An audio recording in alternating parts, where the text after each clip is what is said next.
अमित एक मध्यम वर्गीय परिवार का लड़का था। वह बचपन से ही बड़ा आज्ञाकारी और मेहनती छात्र था। लेकिन जब से उसने कॉलेज में दाखिला लिया था, उसका व्यवहार बदलने लगा। अब न तो वह पहले की तरह मेहनत करता और न ही अपने माँ बाप की बात सुनता। यहाँ तक कि वह घर वालों से झूठ बोलकर पैसे भी लेने लगा था। उसका बदला हुआ आचरण सभी के लिए चिंता का विषय था। जब इसकी वजह जानने की कोशिश की गई तो पता चला कि अमित बुरी संगति में पड़ गया है। कॉलेज में उसके कुछ ऐसे मित्र बन गए हैं जो फिजूल खर्ची करने, सिनेमा देखने और धूम्रपान करने के आदी हैं। पता चलते ही सभी ने अमित को ऐसी दोस्ती छोड़ पढ़ाई लिखाई पर ध्यान देने को कहा, पर अमित का इन बातों से कोई असर नहीं पड़ता था। उसका बस एक ही जवाब होता, मुझे अच्छे बुरे की समझ है। मैं भले ही ऐसे लड़कों के साथ रहता हूँ, पर मुझ पर उनका कोई असर नहीं होता। दिन ऐसे ही बीतते गए और धीरे धीरे परीक्षा के दिन आ गए। अमित ने परीक्षा से ठीक पहले कुछ मेहनत की, पर वो पर्याप्त नहीं थी। वह एक विषय में फेल हो गया। हमेशा 6 नंबरों से पास होने वाले अमित के लिए ये किसी जोरदार झटके से कम नहीं था। वह बिल्कुल टूट सा गया। अब न तो वह घर से निकलता, न ही किसी से बात करता। बस दिन रात अपने कमरे में पड़े कुछ सोचता रहता। उसकी यह स्थिति देख परिवारजन और भी चिंता में पड़ गए। सभी ने उसे पिछला रिजल्ट भूल आगे से मेहनत करने की सलाह दी, पर अमित को तो मानो सांप सूंघ चुका था। फेल होने के दुख से वह उबर नहीं पा रहा था। जब ये बात अमित के पिछले स्कूल के प्रिंसिपल को पता चली तो उन्होंने यकीन ही नहीं हुआ। अमित उनके प्रिय छात्रों में से एक था। उसकी यह स्थिति जान उन्हें बहुत दुख हुआ।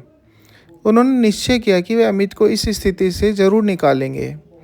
इसी प्रयोजन से उन्होंने एक दिन अमित को अपने घर बुलाया। प्रिंसिपल साहब बाहर बैठे अंगीठी ताप रहे थे। अमित उनके बगल में बैठ गया। अमित बिल्कुल चुप था। प्रिंसिपल साहब भी कुछ नहीं बोल रहे थे। 10-15 मिनट ऐसे ही बीत गए, पर किसी ने एक शब्द नहीं कहा। फिर अचानक प्रिंसिपल साहब उठे और चिमटे से कोयले के एक धधकते टुकड़े को निकाल मिट्टी में डाल दिया। वह टुकड़ा कुछ ही देर तो गर्मी देता रहा, अंततः ठंडा पड़कर बुझ गया। यह देख अमित कुछ उत्सुक हुआ और बोला, प्रिंसिपल साहब, आपने उस टुकड़े को मिट्टी में क्यों डाल दिया? ऐसे तो वह बेकार हो गया। अगर आप उसे अंगीठी में ही रहने देते तो अन्य टुकड़ों की तरह वो भी गर्मी देने का काम आता। प्रिंसिपल साहब मुस्कुराए और बोले, बेटा, कुछ देर अंगीठी से बाहर रहने से वह टुकड़ा बेकार नहीं हुआ। लो, मैं उसे दोबारा अंगीठी में डाल देता हूँ। और ऐसा कहते उन्होंने टुकड़ा अंगीठी में डाल दिया। अंगीठी में जाते ही वह टुकड़ा वापस धधक कर जलने लगा और पुनः गर्मी प्रदान करने लगा। कुछ समझे अमित? प्रिंसिपल साहब बोले, तुम उस कोयले के टुकड़े के समान ही हो। पहले जब तुम अच्छी संगति में रहते थे, मेहनत करते थे, माता पिता का कहना मानते थे, तो अच्छे नंबरों से पास होते थे। पर जैसे वह टुकड़ा कुछ देर के लिए मिट्टी में चला गया और बुझ गया, तुम भी गलत संगति में पड़ गए और परिणाम स्वरूप फेल हो गए।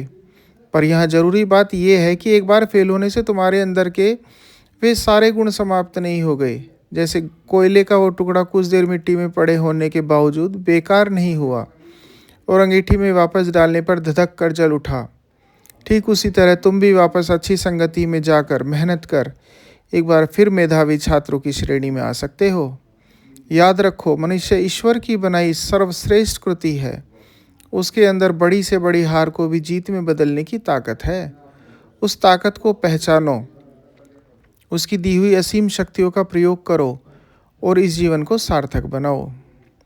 अमित अब समझ गया कि उसे क्या करना है। वह चुपचाप उठा, प्रिंसिपल साहब के चरण स्पर्श किए और निकल पड़ा अपना भविष्य बनाने। जय श्री कृष्णा।